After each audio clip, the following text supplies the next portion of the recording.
This is the day the Lord has made. I will be glad and rest in it. These units in stock. Go to 4patriots.com now.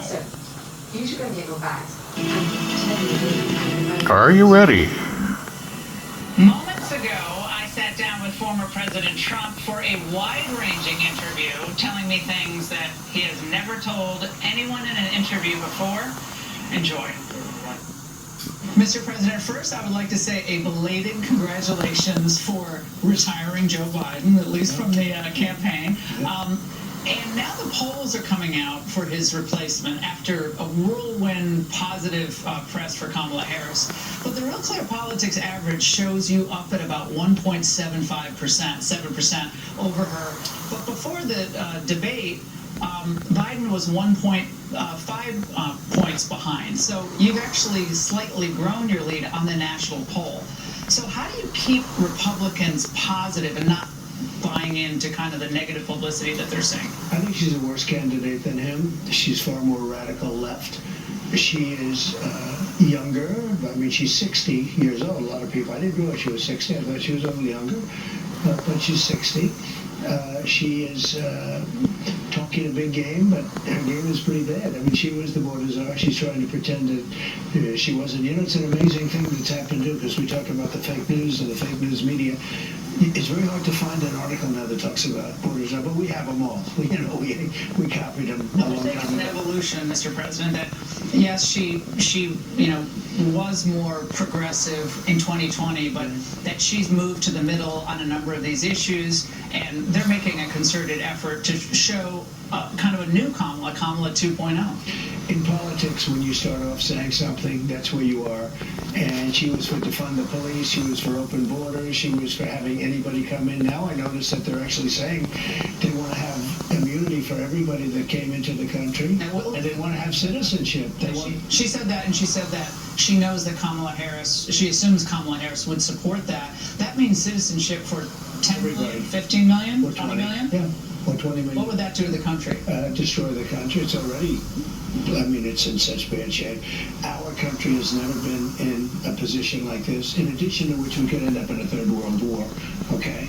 But we have 20 million people that have come into the country. I would say by now it's 20, is probably going over that number. We have another 4 months to go, but really it's another 5 months, 5.5 months to go. So that number is going to increase very substantially. They're pouring in, and they're coming from prisons. They're coming from mental institutions, insane asylums. I always say that's a step above a mental institution. And we have a record number of terrorists coming into our country, and only bad things are going to happen. Nothing good is going to come out of it. A big news today is President Biden announcing reforms to the Supreme Court, which include not allowing immunity for presidents, and also new ethics rules. Now, a lot of us who used to clerk at the court believe that that's just a naked attempt to start knocking off conservative justices. They didn't even consult Dick Durbin or the Senate Judiciary Committee on any aspect of this. What does this mean to you, what Biden is? Well, it's a typical Biden con. He doesn't want to give up immunity, because if he didn't have immunity, look at all the things he did. The $3.5 million from Russia, all the money he's taken in from China, all of the bad things and the evil things he's done, not to mention that thousands of people killed in the border. Look at the Afghanistan pullout with the worst, most embarrassing day in the history of our country. All of the things he's done that are so bad, he desperately wants immunity. There's no way he would write off immunity for a president. But this is a really upending of our constitutional structure, and a common criticism of you from the left is he's the chaos candidate. He's the chaos forward president. And so what does that do to separation of powers if the executive branch can come along and say, oh, no, even though we have constitutional provisions governing the court, that we're just going to do this, or this is what we stand for? It's going nowhere. They need 75%, and it's going nowhere. He can't get it. He knows that, too. It's just, I think, look, is it a they staged a coup against the President of the United States. They went in and they told him, you're leaving. You're way down in the polls, 17 points, I think. You know, it's like you're in a fight with somebody, and you're really winning, and they take him out and they put somebody else in. Nobody ever heard of this before. This is a coup. They took him. They said, even though you got 14 million votes, you're out. And he said, I'm not going in. But you're saying that's what they're kind of doing with the court as well? No, what they're doing is they took him out. He was losing badly, they took him out. He wants something to say. He's sitting there with nothing to do, nobody to talk to. They threw him out. This was a coup, the first one, of the President of the United States. Harris endorsed this They said you're leaving. proposal. She endorsed this Supreme Oh, yeah, she Court did. proposal. She's a Every radical 2 left. years, this is going to change justice. Well, they're also, the one thing it is, they want to pack the court. What they really want to do more than any of it is pack the court. They want to put in, so I've heard as many as 27. They've gotten up to 20. That's not in this proposal, but this is a response to their losing on a number of high-profile cases. I mean, not every case has gone your way or Republicans' ways. Did Republicans ever put forward a series of these types of radical proposals? I don't recall. They haven't tended to, and we've been behind also. We've been behind in justices, and they don't do this. Actually, FDR did it a long time ago, which was interesting.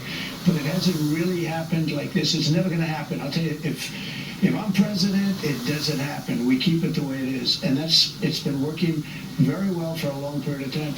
I mean, basically, they want to create another Congress. They want to have so many people. Let's just go to another Congress. I haven't seen you since the assassination attempt on your life. How are you feeling? How are you doing? I feel good. New information keeps coming out about how this could have occurred, including text messages among some of the local law enforcement, the SWAT teams that were in place. And most recently, we found out that a local SWAT team member actually spotted crooks 90 minutes before that first shot went off. And they kept tracking him. They even saw him at one point, maybe 45 minutes before, half hour before the shot was fired, with the rangefinder pointing it toward the roof. What's your reaction to this? Look, I can tell you this. Once the bullets started coming at me, and I got very lucky, I have to attribute it to God, because if I didn't turn to the right, and there was no reason to turn to the right except I dropped a big sign on what a great job I'm doing on immigration, right? So the sign's coming down, and I go like this, and it went, phew. If I didn't, I wouldn't be talking to you. You shouldn't have been on that stage. You shouldn't have been allowed to get on that stage. But I just want to say one thing about Secret Service. They were very brave, because they were coming and bullets were flying over me, because I went down, bullets were flying, and they were on top of me. I had a lot of people on top of me, a lot of very big, strong people on top of me, I want to tell you. And they were very brave, I have to say that. Okay, with that being said, should have been somebody on the roof. There should have been communication with the local police, which there wasn't, so that's a bad thing. And they were seeing this guy, who was a very disturbed person, and they were seeing him around. I mean, it's like, how about the people, the Trump fans, the Trumpsters, the woman in the red shirt that was screaming, he's got a gun, that guy's got a gun. This information, Mr. President, demonstrates via text messages in real time that they spotted this individual. The local SWAT team member spotted him. They lost track of him. They saw him again, but then we find out there was no pre-planning done between the Secret Service and the local SWAT teams, which is common, which is customary, in addition to the drone flying at. Actually worse, there was no communication, so they didn't speak to each other. They actually didn't speak. That just came out. Look, it's a terrible thing. Should have been somebody up there. Now, the Secret Service shooter, the Secret Service sniper, it was amazing what he did with one bullet. He took him out, and that was an amazing shot he made. I heard it was like an incredible shot, much further away. It would have been good if it was 9 seconds sooner. You know, we lost one great person and two people were very badly hurt, and now they're doing okay, and we're in communication with them. They're doing pretty good. They're doing very good. I thought they were going to die. I thought both of them were going to die also. But you agreed to an interview with the FBI, as it's called a victim's interview in a situation. They're coming in on Thursday to see me, and I thought I would. I'm so disappointed. You know, if you took a poll of the FBI, I bet I get 95%, but not at the top level, not at the people. Why do people not trust the upper echelon of the FBI at this point? They've had a bad period of time. I mean, they raided Mar-a-Lago. That's not so good. And I guess we bring a suit. You know, we won that whole case, and we won it the right way. We won it because we won it. And we won it in court. It's a big thing. Hardly got any publicity. All they did is talk about the documents. I was allowed the Presidential Records Act, but we won the case, and the press hardly reports it. Now with Biden, he really was convicted of that case. He was let go of that case. And by the way, you're talking about many more, and he didn't have Presidential Records Act. Just one thing more. They said he was incompetent and therefore he can't stand trial, and then he would have been allowed to be president. Think of that. So he sort of semi-won it. Of course, you don't want to have that kind of a victory. You win because you're incompetent. But he actually was guilty. What was Melania's reaction, if you don't mind my asking? This is very personal. When she learned about what happened on that field in Butler. She was watching. Oh, she was watching in real time? She was watching live. It was all over the place. It was on television. It was on your network. But it was all over the place. And she was watching. I asked her that. I mean, I wasn't there. I was on the ground. And when the world started to, like, you could talk to people, I said, so what was your feeling? And she can't really even talk about it. Traumatized. Which is okay, because that means she likes me. She loves me. That's good. I mean, let's say she could talk about it freely. That wouldn't be. I'm not so sure which is better. But she either likes or loves me, and that's nice. But I will say this, look, she was, when I went down, she thought the worst had happened because I went down. And I grabbed my hand, and I saw it was, my head was loaded up with blood. You see it in slow motion, instant replay. You know, we had hundreds of press there. So this was covered live. They would have had instant replay and everything else, which they already do in this. But supposing the worst happened, you know, one man, Corey, was killed, hit horribly, Amazing man. horribly in the head. And, you know, to guard it, he was guarding his family. That's why how important it is to get to the bottom of why this was allowed to occur. No, he died. No, he died. You almost died. He died instantly. Instantly. He was dead immediately. Coming up, Trump responds to widespread social media attacks from the left on his vice presidential nominee. A Bull and Branch bedding, you feel the difference. Experience the difference at bullandbranch.com. Super Beats, America's original and #1 selling beat brand for heart health support, is now available at Walmart. More cardiologists recommend Super Beats for heart health support than any other beat brand. So head to Walmart and try Super Beats Heart Chews today. Life insurance is too important to put off another day. That's why Select Quote makes getting coverage you need easy. Now get up to a $2 million policy with no medical exam and same-day coverage. Visit selectquote.com now. Look at this. I love my new body. I love my new shape. This summer, feel confident in anything with Sonobello One Visit Permanent Fat Removal. I saw the results immediately. I feel amazing. People are naked. For a limited time, take advantage of Sonobello's best offer of the year. Call or go to sonobello.com. The FDA-cleared smart device. You can take a medical-grade EKG in just 30 seconds from anywhere. Every morning I check, make sure I'm in good shape, and it makes me feel pretty good about my heart condition. KardioMobile is proven to detect atrial fibrillation, and it's FDA cleared to detect normal heart rhythm, bradycardia, and tachycardia. I mean, you might as well be in the doctor's office. Get yours today for just $79 at Kardia.com or Amazon. Now, HSA FSA eligible. When you need to prepare for unpredictable adventures, you need WeatherTech. Laser measured floor liners, front and rear.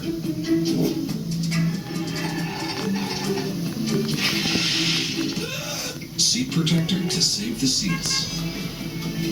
They're all yours. Here. Hey, I knew you were coming, so I WeatherTech the car. Can we get ice cream? For my interview with President Trump. So you're going back to Butler to finish that speech, to give another I'm speech. going back to, it's interesting to finish it. You say, and now to proceed Continued, from to be where- continued. Yeah, I mean, Why? Why do you? very interesting way of looking at it. I mean, I think that's, you know, I think I've said that was a good idea. It's a good idea. Why? I think it's important symbolically. I don't think we should be stopped by somebody that has severe mental problems or whatever his problem was. You're going to do rallies outside. Yeah, I'm going to do rallies. A lot of predictable backbiting and media pig piles on your vice presidential choice, J.D. Vance. They're stereotyping him as some, you know, out of control, you know, knee-jerk, you know, conservative, you know, et cetera, et cetera. But some of it's coming from Republicans who I think want to go back to the days of open borders and perpetual war. How do you expect to use him in this campaign, and what can you say to our viewers tonight to reassure them that this was an excellent pick? Well, first of all, he's got tremendous support, and he really does among a certain group of people that like families. I mean, he made a statement having to do with families. That doesn't mean that people that aren't a member of a big and beautiful family with 400 children around and everything else, it doesn't mean that a person doesn't have, he's not against anything, but he loves family. It's very important to him. He grew up in a very interesting family situation, and he feels family is good. And I don't think there's anything wrong in saying that. Now, they took that as an indication that people that don't have families, look, I could see. It's an easy opening, right? It's so crazy. Easy. But I know so many people, they never met the right person, male or female, they just never met the right person. They're unbelievable. They're every bit as good as anybody else that has the most beautiful. So what do you say to women out there watching? He's addressed it, but what do you say to women out there watching? I think May not have kids. I think they understand it. No, I think they understand it. The Democrats are good at spinning things differently from what they were. All he said is he does like, I mean, for him, he likes family. I think a lot of people like family, and sometimes it doesn't work out. And you know why it doesn't? You don't meet the right person, or you don't meet any person. But you're just as good, in many cases, a lot better than a person that's in a family situation. But they took it and they spun it differently. When you listen to his words, you helped me very much when you analyzed the what was said in Charlottesville. And what I said was perfect. But they stopped it after the first sentence. Classic. They didn't put the second sentence and the third sentence. And you were actually very helpful in that. You were the first one that picked that up. And once that happened, all of a sudden, and now every time you see Joe Biden with that phony story that he ran for president because of Charlottesville, it's just. Did he drop out because of Charlottesville too? Come on. Well, he dropped out, and it's really, he truly did. That was a coup on an American president, and Obama doesn't like him, and he doesn't like Obama. Do you believe that reporting, that Cy Hirsch reporting that Obama basically through various channels, maybe even directly to Biden, said, look, Joe, you either leave or, they're going to use the 25th Amendment. We'll do it the easy way or the hard way. Some version of that story, do you find that plausible? That's what happened. I mean, the bad part is that it's not, they talk about a threat to democracy. They're a threat to democracy because they should have gone out to see who it is. Now, I like this better because I'd rather run against him than I think any one of the people that we're talking about or they could get it. I think I probably would prefer running against her more than running against anybody else. She's a disaster. You're the clear favorite, by the way, in the top three issues: the economy, immigration, inflation. So let's start with the economy. What would your policies do to bring down inflation so people understand? Like you said, we're going to have a great economy, but how? So, pretty easy. He blew it with energy, with oil prices, gasoline prices, and he really blew it because it went up. I was at $1.87. They went up to $5, $6, and they're going up again, by the way, if you're not watching. Drill, baby, drill. If we get energy down, everything else is going to follow. It's the most important thing. Additionally, we have to keep all of these people that are causing this country a fortune. We're giving them health care, we're giving them schooling, we're giving them hospitals. They're taking up our hospitals. Illegal. We have to close up the border. We cannot afford, no country can afford to take millions of people and support them. And you know what? Where they're living right now, most of them are coming just because they think this is a great opportunity to come. They weren't dying where they're living. They lived there, whether it was good, bad, or indifferent. They weren't dying. They're coming here because you look at guys like Gavin Newsom, where he says openly, come here, come to us, we're going to take you in. Coming up, will there actually be a Trump-Harris debate? His answer next.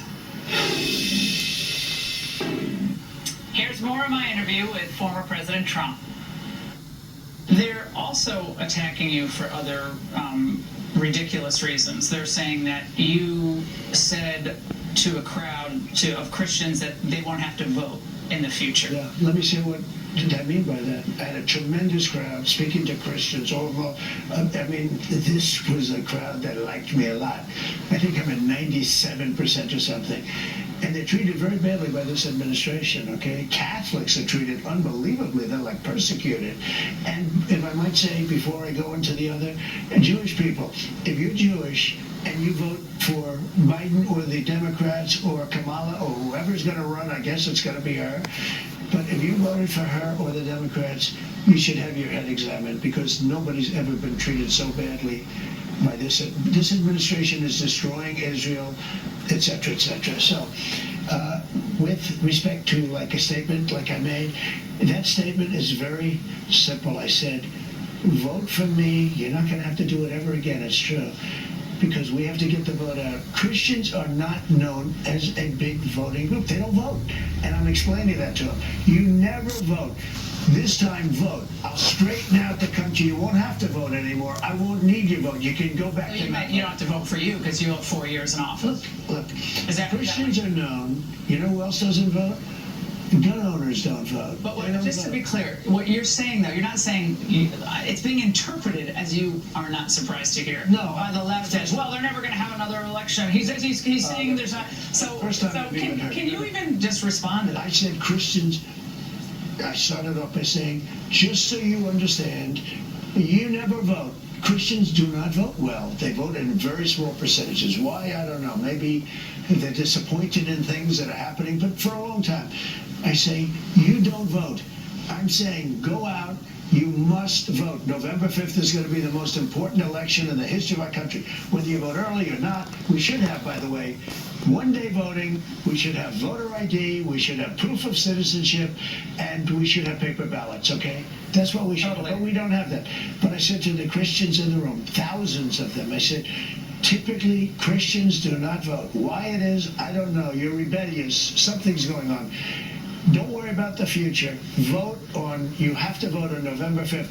After that, you don't have to worry about voting anymore. I don't care, because we're going to fix it. The country will be fixed, and we won't even need your vote anymore, because frankly, we will have such love. If you don't want to vote anymore, that's okay.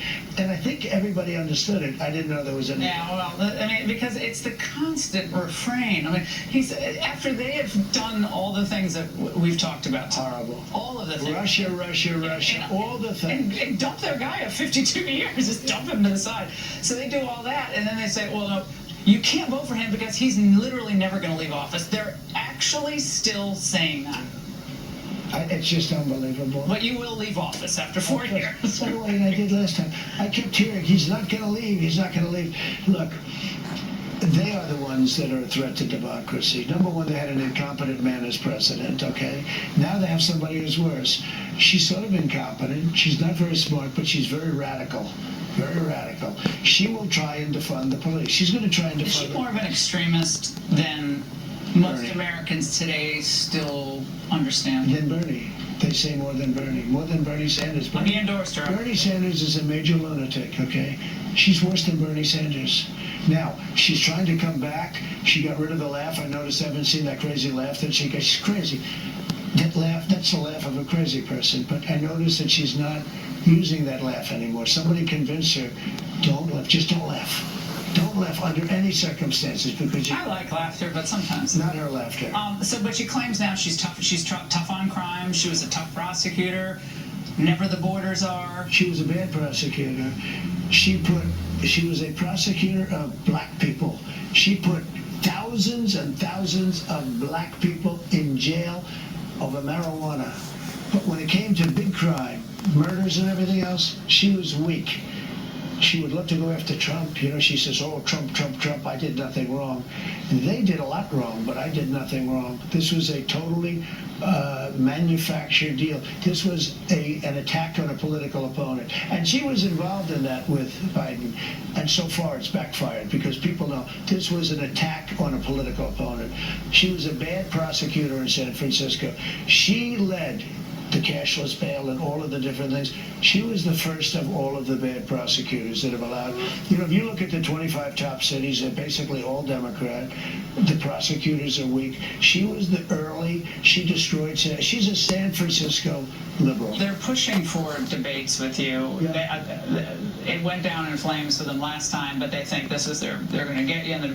So you've been kind of a little unclear about whether you're going to debate or not. Will you commit tonight to debating Congress? So I like debating. I like debating. I've done a lot of debates, and I've won the debates. I think if they say I won the election because of that, I don't mind. They were pushing for this early debate. I said, why do we want to do an early debate? It didn't make sense to me. It turned out I was right, but for the wrong reasons, right? I want to do a debate, but I also can say this. Everybody knows who I am, and now people know who she is. She's a radical left lunatic. She'll destroy our country. She wants open borders. Then why not debate her? Well, wait. But because they already know everything. She wants to defund our police. She wants no bail. She wants no cash. You kill somebody and we're going to release you immediately. They call it cashless. Cashless.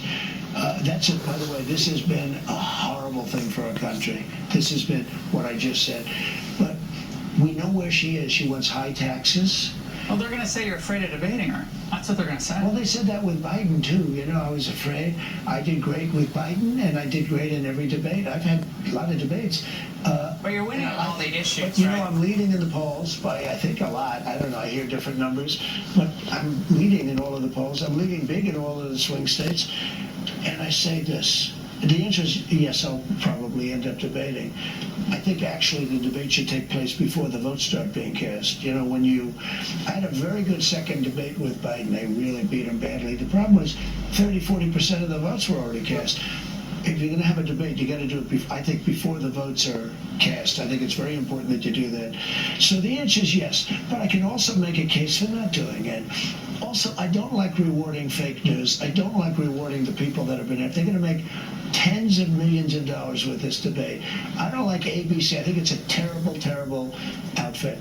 I don't like that ABC is going to get rich. George Slopadopoulos, as I call him. I don't like these are such bad people.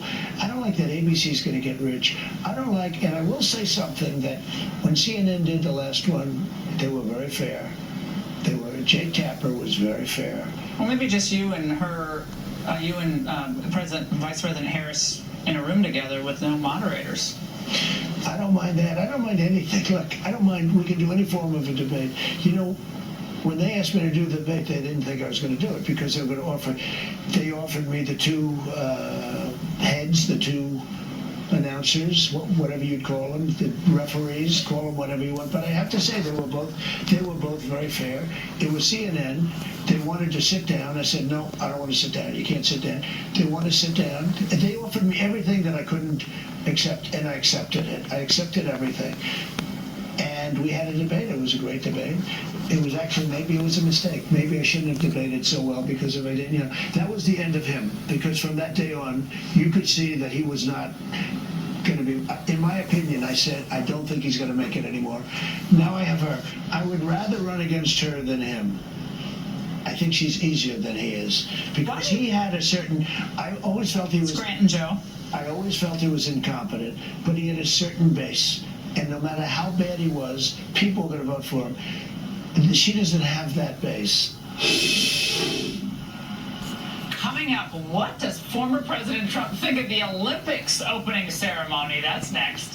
Daily and shipped to your door overnight. With theme boards for every holiday and occasion, Borderie is... I interview with former President Trump tomorrow, but here now with reaction with what you've heard so far. Byron York, chief political correspondent for the Washington Examiner, Charlie Hurt, Washington Times, opinion editor, both Fox News contributors. Charlie, I want to start with you. What were your thoughts on this interview so far?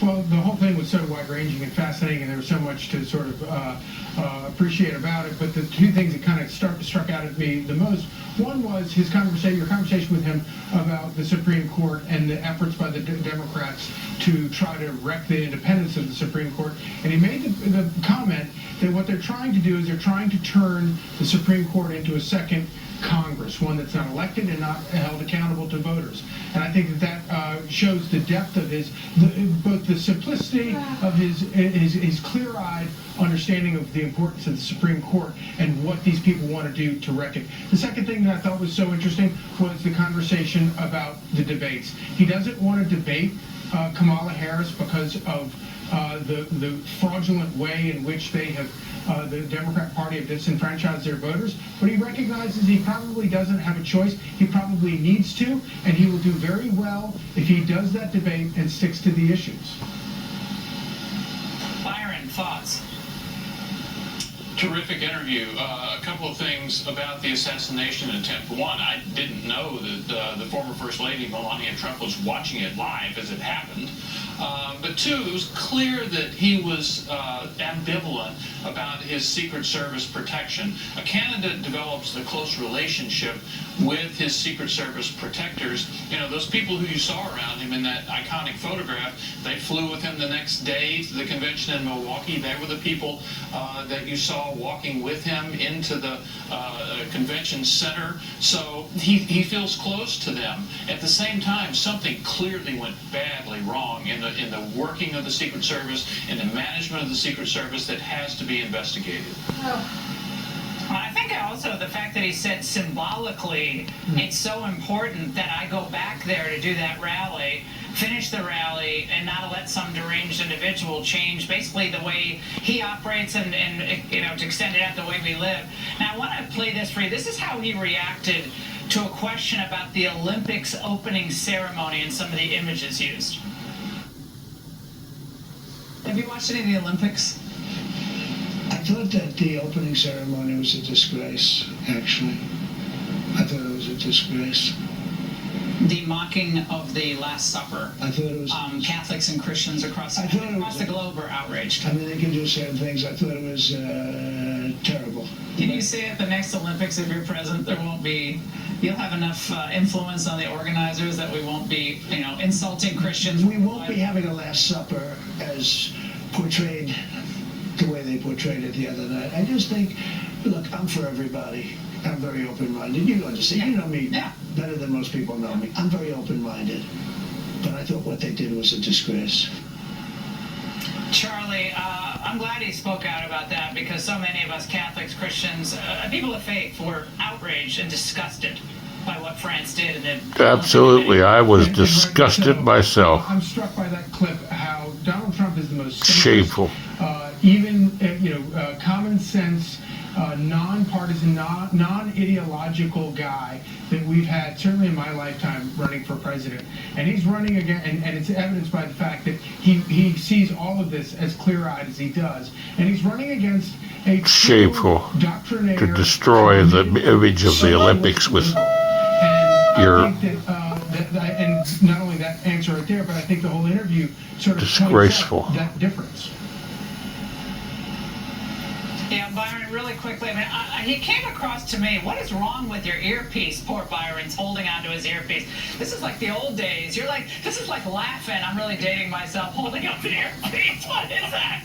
I mean, I'm sorry, I can't. But Byron, that's okay, hold it up. But you look cooler with that. Byron, but to me, look, I've known him for a long time, but to me, he comes across as very confident, and he knows how important this is, this moment. Really quick. Well, you know, there's one thing about speaking privately to Donald Trump is he sounds extremely reasonable almost all of the time. And clearly he spoke for millions of Americans when he was talking about what happened at the opening ceremony in the Olympics. They agree with that. So it's quite reasonable. Quite reasonable. Stuff, guys. Byron and we Charlie, turn this country to godly principles or lose our country. We have more part 2 with Trump tomorrow night, Jim.